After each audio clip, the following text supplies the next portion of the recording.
Welcome to Chit Chat with Max. Today I've got Elliot, my LinkedIn buddy, and now my real buddy. We're going to see what we're going to do here. I got ADD out the wazoo, so it's going to be a little bit of left and right. Isn't that right, Elliot? Left, right, up, down, and probably some spinning and fidgeting going too. Do you have any ADD yourself? Because I I think to do. know it, you have to have it, right? Yeah, it's like the movie Highlander or the show Highlander. You kind of we sense our own. Yeah. So I I, I, sen- I, yeah. sensed, I sensed you through the computer months ago. Yeah, I don't know who added who. Did you add me or did I add you? I don't know. Who knows? Yeah. I go through all of my notifications, but what's the point? We added each other. Yeah, you were pretty popular on Weird LinkedIn for a while when that was at its height. That was super fun. Yeah. Yeah, basically, it seems like Weird LinkedIn really popped to a next level right when I started posting again after I got laid off in the middle of July, and kind of rejoined with a vengeance and found Weird LinkedIn and just kind of built community from there. As my approach was basically, oh, you're interesting or funny or both, or maybe worth it, and just shoot my shot and connect with as many people as possible. Yeah, that's what I did. I just kept spam adding people. That's where I got like everybody from was like whoever did the hashtag Weird LinkedIn. I'd be like, well, Yeah. you're my new friend. I didn't do a search there, but I kind of call myself a comment ninja, where I think that's probably where we found, like, I probably found one of your memes or one of your posts, and I Yeah. basically jumped into the comments and just riffed off of the meme or something like that in order to get it done. And that's that basically, if someone drops a banger comment, I'm like, okay, we're friends now. That's I kind know of for real. Yeah. And I even do that on like other people's page. So like if I'm on like let's say I'm on your page yeah. and I see somebody dropped a banger comment, I'm like, man, I got to friend that person. Yeah, that's essentially where I am with times. However, like my core constituent is probably about 250 people, yourself included, Yeah. where I can kind of see them pretty consistently. But sometimes you hit some walls where, like, oh, I don't see anybody interesting, anybody new or interesting for a while. That means that I need to change up my own algorithm by looking for new stuff in some way. Yeah.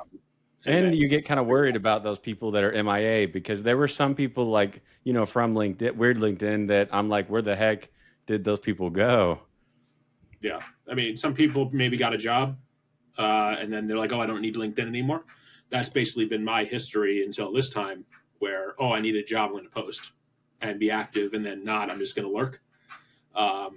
But I've learned the lesson that networking is going to be important, and I don't, even though I've started this new job, I don't plan on going anywhere. Probably won't comment as much, but I won't be. I will not be a stranger. I'll just Well, be. are you still gonna do any coaching or is the Yeah. job gonna take up too much time? So I'm gonna keep the coaching. I'm going to keep the coaching going as best I can. So what you're referring to, Max, is my ADHD coaching practice that Yeah. I began to do. So basically, the way that I've explained it is, when I got laid off, my first inclination was, well, what the heck just happened? My second inclination is, Hmm. I need to be multi-threaded in my income streams. I can't be fully dependent on a company for all of my income anymore. And then I started asking myself, okay, well, what am I good at? I think I'm pretty good at coaching, and I understand my own ADHD and can kind of help others unlock theirs. Therefore, I was like, oh, maybe I could do some ADHD related coaching. So I started doing that, and I've coached 4 different people so far. Yeah. One of them is graduated. One of them is currently on a hiatus due to his own job loss. And then I have 2 active clients, and just signed up a intro session today for Oh, nice. my first female client. Uh, the people who seem to have responded to my content related to ADHD are typically males in the tech industry. But yes, I'm going to still try and do it, but I will not have as much time to dedicate to my clients and provide the level of service that I want. So I'll probably keep my clientele to probably no more than 7 at a time. Yeah. So would you say yours is kind of like it's called like informal therapy, or is there like a word for it? So I'm definitely keeping away from the idea of therapy. Yeah, because you don't want to pretend that you're a licensed professional. I get what you're saying, right? Yeah. I am not licensed, and I'm certainly not professional. But ADD is such a mystery. So, like, It I is. really think a lot of licensed people don't get it. They just give you Vyvanse and say good luck. Like, at least that's what they did to me. So sometimes, so I look at there's three components to living with ADHD in a successful way, or at least how I think of it.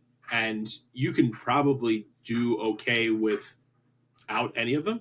But I think if you're talking about like thriving, I think there's a medication management aspect. Whether you choose Yeah. it or not, you at least need to have some kind of guidance related to it. I think there's a therapeutic, like an actual like therapy angle to it, not medication, but actually talking through your feelings, working through some of the various emotions and things like that. And then there's a coaching aspect in terms of whether you're coaching yourself or getting coached by someone else in terms of getting it done. And now I'm looking to do number three. Yeah. I don't And want to on that be number two, yeah. Go ahead. on that number two, real quick, like, because you brought up something, I'm wondering if it's true. Like, ADD is not just thoughts, right? It's also an emotional thing too. It's a brain regulation. They call it a disorder. I don't like that it's called a disorder because Yeah. different it's a different brain regulation. It's a neurospicy. Yeah, yeah. There's an aspect to it, and essentially, the way I think about it is like a neurotypical person can kind of remember everything that happened in a linear way. A neurodivergent person, especially someone with ADHD or whatever variation, they'll remember everything, but they cannot recall it on demand unless something is triggering them. Yeah, I think I So, kind of have that. Like, I can remember, well, I have a really good memory, but mhm, I think there needs to be like some triggering, and it's not linear. yeah. So it's like one of those things. Like I think you wrote a post about like driving and trying to study for the bar. Yeah. You probably didn't remember it in any kind of moment, but you might have like heard a song that you listened to, and that Yeah. triggered the entire memory, and then you wrote about it. Yeah. Somebody who's more neurotypical would they may have that recall, but it's not as instantaneous and it's certainly not as vivid. So it becomes a blessing in that you can tell that story vividly based on that trigger. But Man, it you're can giving also, me the shakes right now from like yeah, it's like not the drunk shakes, but the like holy crap epiphany shakes. Because it was actually Jake who was driving me that said it, that bar exam posts are so hot. And then yeah, I just had all those memories just come in, and the yeah, emotions and everything just come in. yeah, yeah. The way that I think my brain, this is the way my brain works. I don't know if this is you, but I'm a jumper. Like Yeah. I will like 6 degrees of Kevin Bacon. Yeah. So like I will like see something or hear something, I'll remember something, and I'll kind of run through it. An example would be I'm trying to think of one that actually happened in general. So uh, my wife just where the heck did that come from? Like I needed to ask the question, I needed to tell her how I got there. So we were I can't even think of one right now. There's just so many. My brain is actually overwhelmed that I can't do it. But here's what we'll do: we'll keep talking, and I might have a jump, and I'll talk about Yeah. it. but yeah, when it comes to like the second leg of the stool, which is more of the psychology aspect, there are a number of things that are more there are a number of things that people with ADHD feel more intensely than others. Yeah. A big example of that would be rejection insensitive dysphoria, which I is have that. Yeah. yeah. So it's the idea of like perceived rejection uh, or really deep. Basically, you take things far more personally or deeper cut than they actually are. Yeah, I kind of do. Like Michael Jordan when he kept saying on the documentary, and I took it personally. Yeah, it's like that, but you could take things personally that aren't personal at all. Yeah, he was It's almost taking like a the most pre-rejection inoffensive state. things personally. Yeah. Yeah. So an example I wrote about actually ended up causing a fight with my wife because it was like we had a fight about her buying an eclair when I was baking cookies. Yeah. So I was baking cookies. She knew I was baking cookies. She took our kids to a bakery to get breakfast. She saw an eclair, and eclair is her absolute favorite dessert, and she bought an eclair. She Ooh, came I don't know home, the right answer there. Like, but because I think you're both a she little came home wrong. with the eclair, and I was pissed at her for 36 hours Oh, because I felt rejected because she bought her favorite dessert even though it was there. what So kind of cookies were they though? That were they the frozen ones? no, I was making them from scratch. Oh, So, but again, I basically ruined my own weekend by choosing to be upset about her buying the eclair. Yeah, that was your choice. That was my choice. And then I felt stupid and ridiculous for being upset about an eclair. And instead of actually just talking to her about it, I didn't punish myself You doubled for a down. decision. I like pre-rejected. I basically said, this is so ridiculous. I think it's so ridiculous. She is going to think it's ridiculous. Therefore, I'm mad at myself for I even do that feeling all this the way. time. Like, because Yeah. like thinking like a lawyer, you have to think like that about cases. Like, this is going to Mhm. happen, and this bad thing's going to happen, and this next bad thing's going to happen. Yeah. But I do that in my personal life, and that's not healthy. Yeah, there's just but it's like you pre-reject yourself, and then Yeah. you pre-reject the other person, and it's called it's a psychological term. It's called a thought trap. There's a number of different thought traps out there. Black and white thinking, which is probably very helpful in your legal profession, where you think about it either is or it isn't. You're finding the shades of gray. Hmm. But black and white thinking, when someone says something to you like, "Oh, I'm okay," and you internalize it, and you essentially tell this whole story, or you assume only negative things, or you essentially tell the story from their perspective beyond what has actually happened in reality. It's just tricks that our brains have evolved to do to keep us safe, but all it does Yeah. is drive anxiety. So really, it's just a function of trying to cope with that. And ADD or ADHD and anxiety are inextricably linked, but that's That's what where I think. I got bad anxiety. Yeah, and I yeah. think it's tied to ADD. Yeah. Well, but it's about the regulation, right? Yeah. The other piece of it is like when you are inspired and when you have like when you're feeling good or you're feeling really locked in, you can you're like a superhuman. Yeah, I do feel like a superhero sometimes. I do. I for real, Yeah, like this past like week and a half, a lot of times I felt like I could yeah, just I'm on top of the world. yeah. But the problem with that is that the crash comes, Yeah.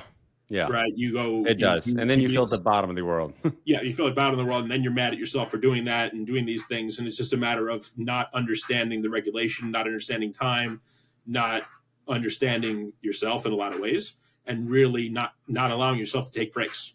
Because if you don't take those breaks, you end up burning out. Man, I almost And never take breaks. Like my last vacation was so long ago. okay, well, I recommend you doing that just for yourself. Yeah. Of course, my LinkedIn feed might suffer from it, but you can schedule a bunch of posts before you go. It'll be good. In that way. But I'm not even talking about that. I'm talking like a 5 minute break in between tasks. Just go like walk around the house is what you're Yeah, saying. yeah. So there's something called a Pomodoro clock or a Pomodoro method. It's Yeah, basically the tomato 25 clock, minutes right? on, 5 minutes off. Yeah. Basically, it forces you to disrupt, even though you're disrupting your hyper focus. It actually allows you to reset and make sure you're working on the things that matter the most. Uh, Wait, that's maddeningly, actually genius. I'm gonna get that right now while we're talking because yeah. it's the tomato There's lots of clock, free. right? Yeah, Pomodoro. Pomodoro, yeah. There's like websites out there that'll do it, and just try it. Basically, say like, okay, I need to hyper focus on this. You set up, basically say, in this 25 minutes, this is what I think I can do. This is what I'm going to focus on, and then you essentially work on it. You take 5 minutes, you then reassess, and then you determine whether you're working on the right thing, and you can get to those things and all those different things. Almost done buying it. We got one, and it's coming today. Oh, you didn't even need to buy it. You could get one for free online. I know, but I want a physical one. Okay. I don't know. I'm old school. A physical thing that I can rotate Yeah. and touch and All right. click. That's reasonable. Yeah, the big thing about it is, though, before you start each 25-minute sprint, you need to write down what you're going to do in that time. Yeah, write it You down. essentially hold yourself accountable so that you're hyper focusing on the right thing and using that focus time. Yeah. And another thing is like it's just like uh, it it's just a function of like getting started on something that feels huge. Like for me, Yeah. I'm working with I'm reading a really in depth RFP or a proposal request from the World Bank, and there's a lot of information in here. Some of it may be relevant, some of it maybe not. But getting started That's like with reading legalese, a lot of those yeah, RFPs, because I do yeah, that as a construction lawyer. I read RFPs too, but it's yeah, not the same type as yours. I yeah. get it. But I'm trying to learn a new industry. I've never worked for a non-government organization before. I'm trying to Yeah. learn new technology. I haven't worked explicitly with Microsoft Dynamics, which is the project. And I'm trying to learn new politics where I'm trying to manage the office politics of the client and the office politics of my company.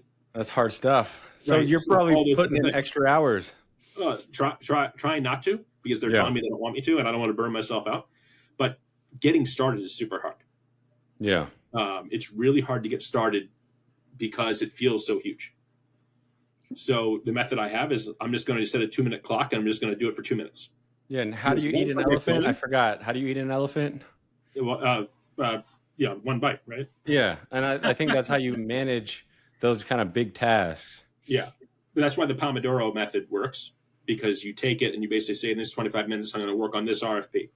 In this 25 minutes, I'm going to handle these onboarding tasks. In these Yeah. 25 minutes, I'm going to work on this motion. Those types of things. And then you take 5 minutes, you reset. You can then get your brain break. But this is like a hyper focus, no phone, no social media, no LinkedIn. Turn off your notifications. No Type of thing. LinkedIn. Wait, hold up. Well, it's for 25 minutes. I mean, Ooh. if you need a hyper focus, right? No, I agree with you. Yeah, I yeah, agree with I you. understand. Right. I know. It's a great source of dopamine, but It is because I ultimately, get like a notification every 30 seconds. Ooh, a yeah, new commenter, and I'm like, yeah. it's always on the stupidest post though, you know. But you know what?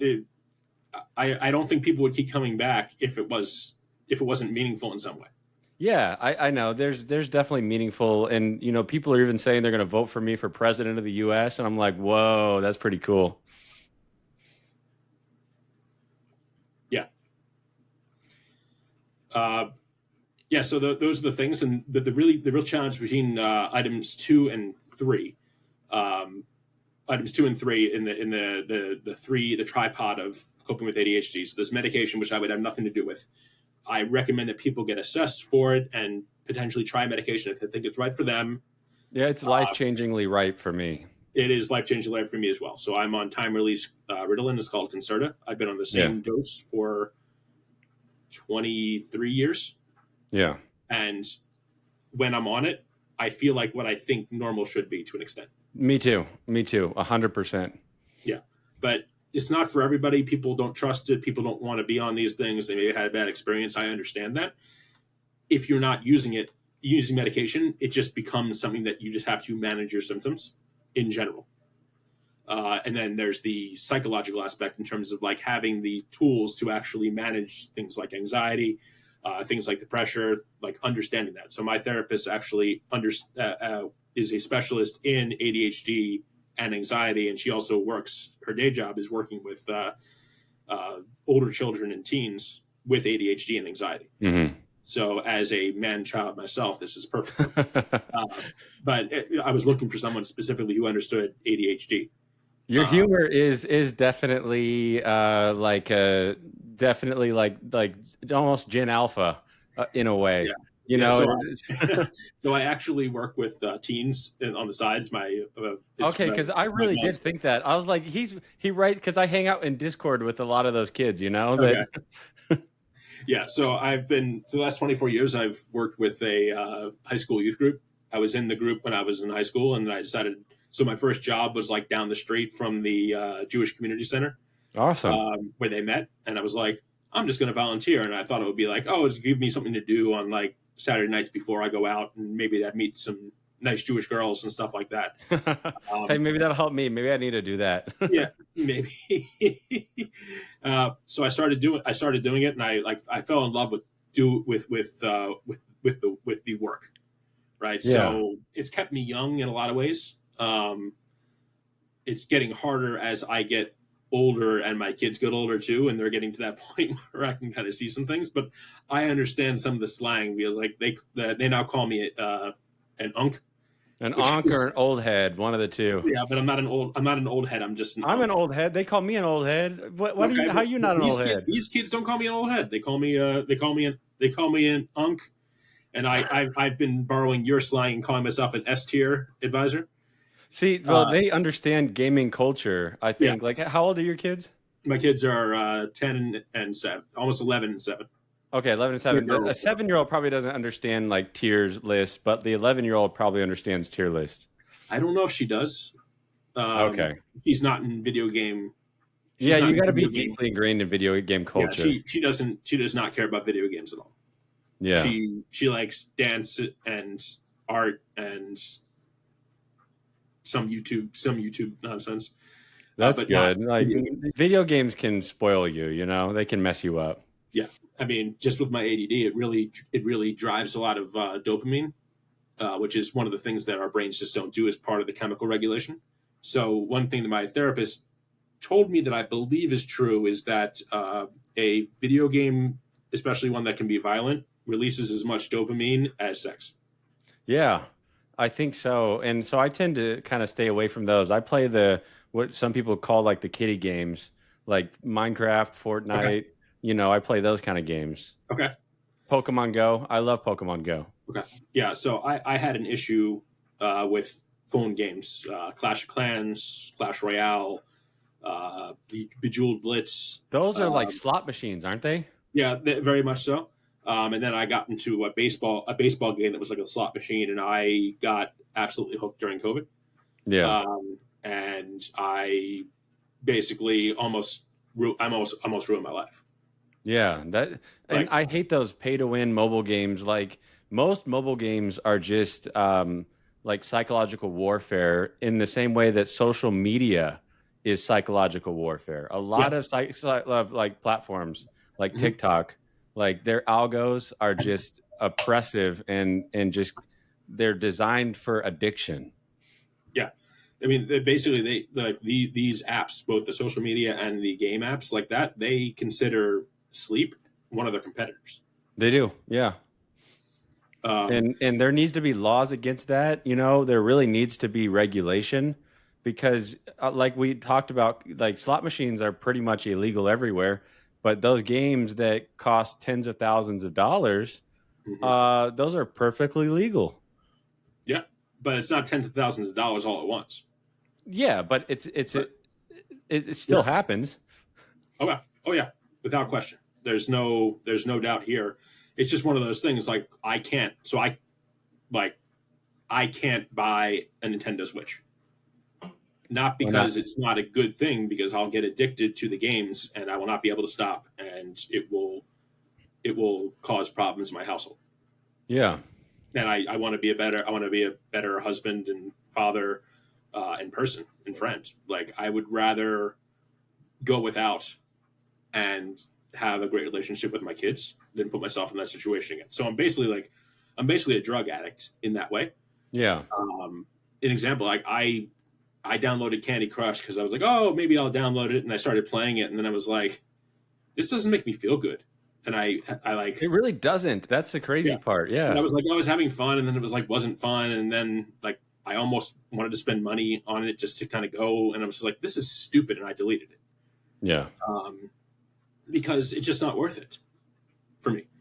Um, so it's really hard, but it's also like a self awareness thing, and if I didn't have therapy to actually help me with that, I'd be in a more difficult situation. Well, I think one really good use of your time would be your thought leadership on LinkedIn. Even if all you do is just post your thought leadership and that you really scale back from kind of commenting and, you know, browsing, you know, your thought leadership is much needed. There's not a lot of people that have the kind of niche knowledge that you do Yeah. in across all those areas.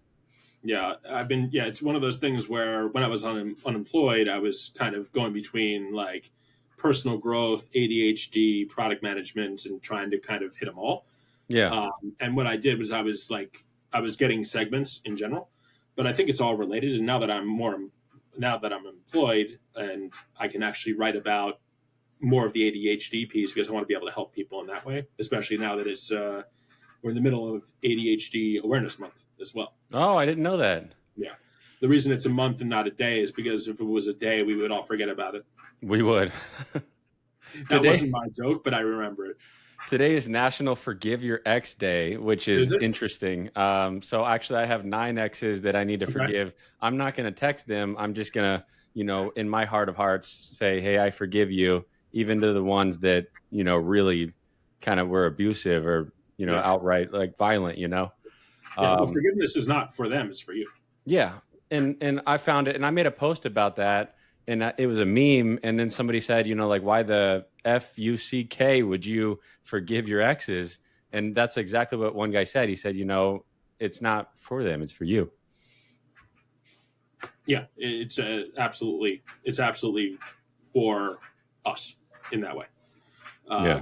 And it's just I was actually holding a lot of that stuff, and someone recommended I think it's the Stanford Forgiveness Project, and it's basically there's a guy, a psychologist, who essentially worked on the science of forgiveness, and Wow. part of his work also includes like Holocaust survivors forgiving the Nazis, uh, people who are victims of gang violence forgiving other people in that way in terms of working through that. And essentially, what he's saying is like if somebody who has been through like torture can forgive their captors in some way for themselves, then you can forgive somebody who hurt you deeply, You but really it's not can. about you, it's about you.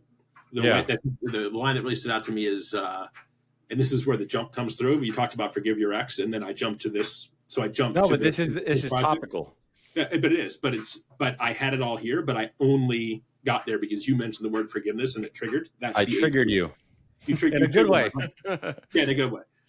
But the line that really stood out to me is holding a grudge against someone is like drinking poison. Like you drink poison and expect the other person to die, Yeah, or it hoping the really other is. person dies. And Yeah. so the forgiveness is really about taking the poison out of your own blood. That's That is what the that is the approach and the why. That's what we did in emotional intelligence in law school. I took two really good classes. I took mindfulness and emotional intelligence, and a lot of the emotional intelligence class was about forgiving other people and just getting past that. And it's a Yeah, process, but it's an important process. yeah. It's a if you have nine exes, I have when you're with somebody for 15 years, this my wife and I are almost approaching 16 years together. Like we're going to hurt each other, and whether Well, I brought intentionally. all this up for the eclair incident. You know, I've already forgiven my nine exes. It's your Yeah. wife's eclair that you need to really truly forgive. Well, I forgave that, but that was about forgiving myself for having the feeling. And it's also a learning experience of like she knew it was about the eclair, but she didn't want to bring it up because like why do I need to bring up when this is your issue, right? Because she didn't do anything wrong, right? Isn't But I perceived communication it as so wrong. hard? Communication, even for spouses, is so hard. Yeah, it's also the expectation of like, oh well, you can probably tell roughly what I'm thinking, but like she's not a mind reader, and neither am I. Yeah. Like if I'm looking for more support related to like I'm having a really hard day because this was a first few days in a new job, I'm really tired, I need some extra support, I can't just assume that she's going to intuit that. I need to tell her in that way, and likewise she needs to have certain expectations. Like we have a division of labor in the morning to get our kids out the door. If I'm going to be on the train heading downtown, um, that's going to have to shift a little bit. But in order to do that, like what else can I take on in terms of keeping the partnership going such that she doesn't burn out? Because even Yeah. though I don't think she has ADHD, she's still capable of burning out. It'll just be a different style of burnout. Wait, have you met a single person who's incapable of burning out? I don't think. Maybe Matthew McConaughey. Well, didn't he take like 6 years off from Yeah, acting? he did, but he just seems so chill. Like Have he you? seems I listened incapable to of his being that. book. It's called Green Lights, and Okay. he narrates it. Oh, He nice. actually would take like years off at a time to go like live in the jungle and wrestle the jungle people. Okay. You know? Yeah, but like I'm just thinking of like somebody who was seemed incapable of burning out. He would be one is probably somebody who's pretty well medicated, but ultimately it just comes to setting appropriate boundaries. Yeah. And part of the boundaries is like setting boundaries with yourself. Of okay, I'm going to take this day. Like Yeah. I'm just going to take this day off.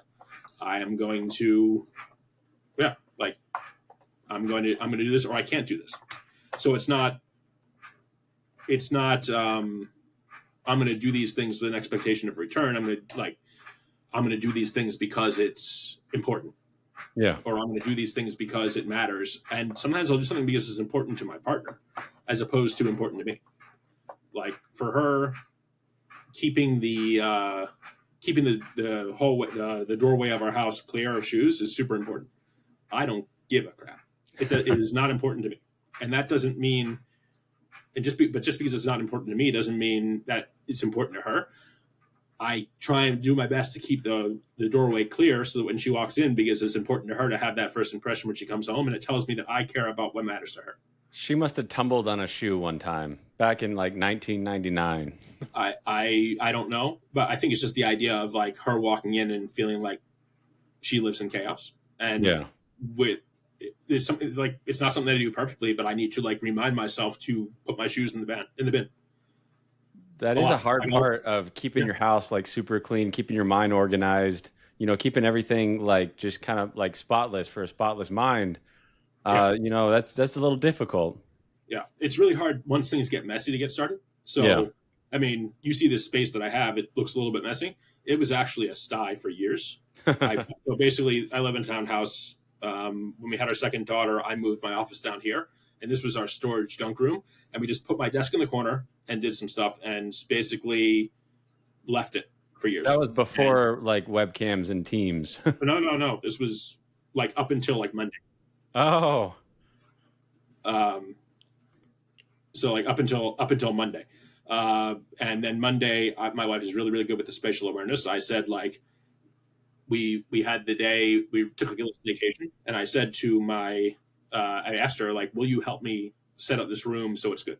So the big thing is for me, once something is clean or organized in a way that I can keep it, I'm really good at maintaining it.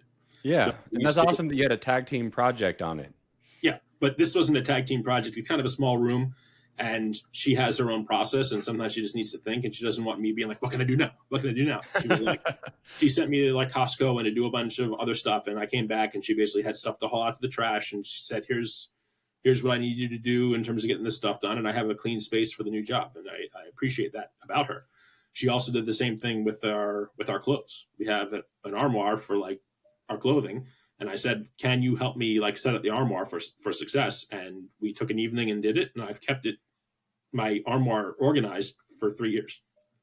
Yeah. So I just needed the system in place to get started. But if you said I need to set the system, I can't do it, or at least it'll be harder for me to do it because getting started on something so big, it feels so big, even though it's just close. Yeah. So this is where my partner comes in to help me, but I also need to help myself because my ADD is an explanation for things I do wrong, but it's not an excuse. Ooh, that's good. I'm stealing that. Yeah, I think I have a post on that about basically I used to use it as an excuse, and I got my wife called me out. She was like, "You use your ADHD as a catch-all excuse," and I was like, I know. "I I think just I use mine as an excuse too much, yeah." and it But can't be. it's not an excuse. She was like, Yeah. you were an a hole, and then you blame your ADHD. I was like, well, yes, but I was an a hole who has ADHD. I am not. My ADHD does not make me that person, That's but true. my ADHD makes it harder for me to do certain things, which makes me come off as one. Yeah. And then there's certainly a defensive aspect. The RSD hits hard when you make a mistake, Yeah. right? Like I have to tell her I made a mistake that cost us $300 on not paying something early enough. I have to tell her that tonight when she gets home, Oh and no. she's gonna be mad. And You're gonna sleep on the couch tonight. I Oh might, I no. might, I may, but that's one of those things. Like in the past, I would have basically said, "No, it's my ADD and all these stuff." Like, no, my ADD made it harder, and I didn't set myself up for success to get it done, and I cost us this money, and I'm sorry. And that's where You the sure tyranny you comes can't call the customer service agent and get a little bit of forgiveness? in. No, Ah, no. that's tough. But like that's on me. But the ADD made it harder. I did not set the right reminders or ask for her help to get that done, and I violated. I will have done a violation of trust that is difficult, and I'm gonna have to eat that. But the big thing about it is like I can't be defensive about my own mess up. No, Elliot, let me eat that because I did a post today that said if you're one of my regular LinkedIn commenters, I'm gonna Venmo you some money. So just comment on that and I'll fix the problem. I'll fix the problem. It's not about the money, man. It's about the trust. I know, but I'll fix the money and then she won't even know because then there's a $0 problem, Yeah, but it's about me. I I still made the know. mistake. Yeah, I got you. I know this is a bit, but like I'm this trying to is be me the being fixer serious over with you. here. Yeah, I appreciate your assistance, and I made a mistake, Yeah. but nobody's perfect. But expecting that perfection is good. I'm certainly disappointed with myself. I'm kicking myself, but So how many people do you manage over at the company right now? You made it seem like it's quite a few. well, I don't even know if I did.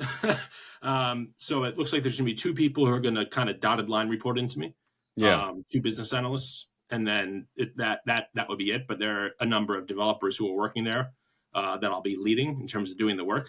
Ultimately, my job is I like to say my job is being the air traffic controller. So Ah, basically, like, okay, here's our schedule of planes that need to land and take off in terms of delivery. But that's a if hard there's job. yeah, but if there's somebody who if there's like someone who has an emergency landing, we need to do that, but the whole schedule needs to move and we need to communicate that. Hmm. That's the play. Communicate it to the client. Communicate to the client, communicate it up the line because the client, people at the client level will escalate to their superiors, and those superiors are the ones who control the purse strings on the project. So it's just a matter of like bad things are going to happen. Avoid the fatalities. Got it.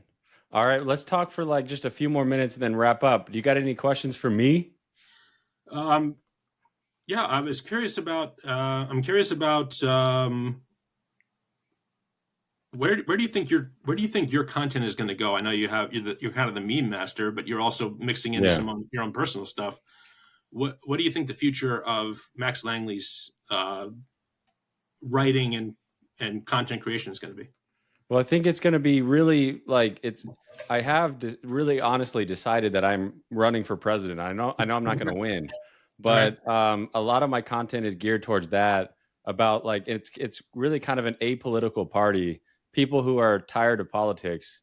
That's me. I'm coming in and providing that third platform for people who are just kind of apathetic or fed up or burnt out, and it's really like a mental health platform. It really is a whole lot of positive mental health.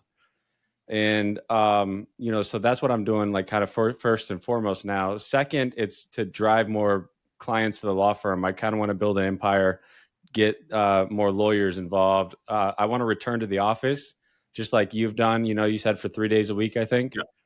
I'm hoping we can do like 3 days a week. We're going to do some kind of hybrid. I just met a really nice guy, Jimmy Lai, Oh yeah. in Okay. Oklahoma City, and he has that really good structure with a really good team. And so I'm going to copy a lot of his playbook. Nice. Um, and I want to help. I want to teach law school too. I want to be an adjunct professor at a law school here in Dallas Nice. or in Fort Worth. I want to teach either construction law or mindfulness. Okay. And then I want to provide more mindfulness content on LinkedIn. The memes are going to come, but Mhm. providing, mindfulness content is really kind of my end game. Okay. So what does mindfulness look like to you then? It's just being here in the present moment. It's following the breath. It's watching the thoughts go by, watching the feelings go by, watching the emotions go by. And it's they're like a snow globe. They're like, you shake up the snow globe when you're thinking, especially when you're thinking about a legal problem or when you're thinking about the LinkedIn algorithm. Mm-hmm. Ooh, it shakes, shakes, shakes. And then what you do is you put it down, you just set it down and That's you watch it. you set it down. I was like, oh, that doesn't sound good. You It set it sounds down and then fine, you but watch like it, in and my you let mind. you let the snow dissipate. You let it come down. You Yeah, let the thoughts come down, the feelings that's come down, the emotions come down. great. Yeah. Yeah. So there is that. Yeah, it's just I think everyone defines mindfulness differently. So I guess Yeah, as you also know from my content, I love to read. yeah. And I was I know actually going to you're ask on you what are team. your top three I know favorite you're on books. team. No audiobooks don't count, but I was curious about what's the best book you've read this past summer or recently. Well, that would actually be The Godfather of Poker by Doyle Brunson. Okay. I'm an avid poker player, and I he used tells his life story, Yeah. and he Is tells it his own? yeah, and He it's his wrote own his own. narration. Nice. Yeah. Yeah, I certainly am a Super System 1 and 2 owner. Um, Oh, that's awesome. yeah, I was pretty deep into poker for a good while during the poker boom, and just I think during COVID, it kind of went away. Me too. Probably good for my marriage there as well. Yeah.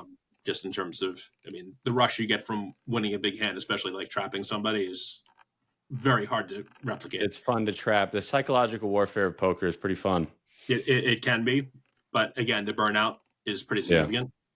When you hyper focus and then you crash, it's a whole thing. But yeah, so in terms of the best book, so I've had a lot of really bangers lately. So the best book I've read this year so far is God of the Woods by Liz Moore. Okay. So it's set in the Adirondacks in both the 60s, the Adirondacks in New York, both the 60s and the 70s. It's one rich family has two different children just disappear out of nowhere. So it goes back and forth in time trying to figure out what happened to each of the kids. Yeah. So you see characters at different points in their lives. And then you're trying to kind of figure out what happened, which is super cool. And then I've had two bangers in a row.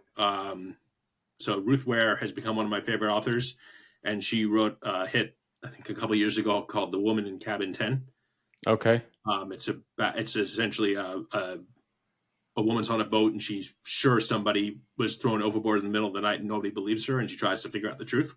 Oh, a horror / murder mystery. Yeah, it's a murder mystery, suspense type of thing, but it's only told from the woman's perspective, the woman who saw it, and nobody believes her. So you see her as she figures it out. And then they wrote a sequel. She wrote a sequel called "The Woman in Suite 11," which has a number of the same characters with the same type of approach, and it also was just fantastically written in that way. And then I also read a nonfiction book called "Everything Is Tuberculosis." So it's actually about the history of everything is hay fever. That's what everybody used to say. Yeah. So, but it's basically tuberculosis before we got into like industrialized warfare was the largest killer of humans ever. Oh, I know. But you just look at Wikipedia from like anybody from 100+ years ago and look at the cause of death, and it's just tuberculosis. Yes. But tuberculosis is still happening in poor communities around the world today. Oh, isn't that the one where the vaccines got it, but then now like that people are anti-vax, that it's kind of coming back or something? It's more bacterial, so you can't really. It's bacterial. But it also is a slow growing. It grows much slower than the flu or COVID or anything like that, so it doesn't replicate as fast, which means that it can develop antibiotic immunity of its own. And then it also grows slowly, so you don't necessarily get sick, but when you cough or spit, you can also infect others pretty quickly. Oh, geez. This is why it killed so many people before, but there are lots of different drugs all those women. Yeah, but it's just one of those things. Like even today in Africa and Asia and areas of like Australia and stuff like that, tuberculosis is still a massive killer. It kills. And is there a way to minimize it through? So he recommends some stuff. He says it costs about $40 billion one time to essentially not eradicate it, but substantially hurt the replication. Well, let me just tag my buddy Elon Musk rat, and we'll get rid of that. Yeah, I'm sure. Yeah, I'm sure he's right on top of that. But so it basically he tells the whole history of tuberculosis as we know it across various different communities globally, also up to the present day, where he follows a young man who's infected with tuberculosis in Sierra Leone, and his struggle to get treatment. Man. And when he gets that treatment, that gives him it allows him to actually recover. But it's really touch and go. Like he was almost dead, and he got specialized treatment that you would get if you were in the West. But he doesn't have access to that because he's in Sierra Leone. Yeah, but we need to get on top of that one. It basically if it develops like resistance to all kinds of different antibiotics, like all of them that are available, it will slowly kill millions, if not billions, of people globally, even in the West, even with the best type of stuff. So he's basically saying, let's do one moonshot and substantially reduce it and go from there. So that was a very interesting and very quick read. So those are three good books, but I'd recommend anything by Ruth Ware. And you said I should listen to all of them on Audible? Always. Ruth Ware's audiobooks are done by the same voice actor, and she does like specific voices for everybody. Yeah, I I'm love that. It adds depth to, in my Yeah, opinion, she's because really good. But the yeah. best audiobook I've ever listened to is Daisy Jones and the Six by Taylor Jenkins Reid. That's basically told as like a documentary of like what if Janis Joplin joined Fleetwood Mac in a like Wait, his that would be fictitious. awesome. So it was a fictitious band.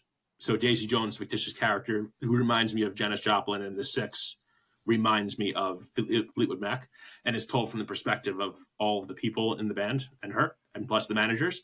But they have a different voice actor for every character. I like when one person tries to do all of them, though. Yeah, but this one was super well done. Yeah. I do like any super well done audiobook. Like that makes me just add extra dimension and depth and makes it more fun for me.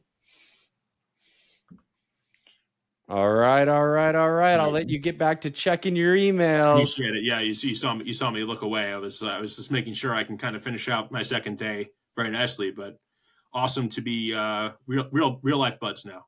Awesome. All right. Have a good one. Thanks for showing Appreciate up. you. Yes, sir. Bye. Bye.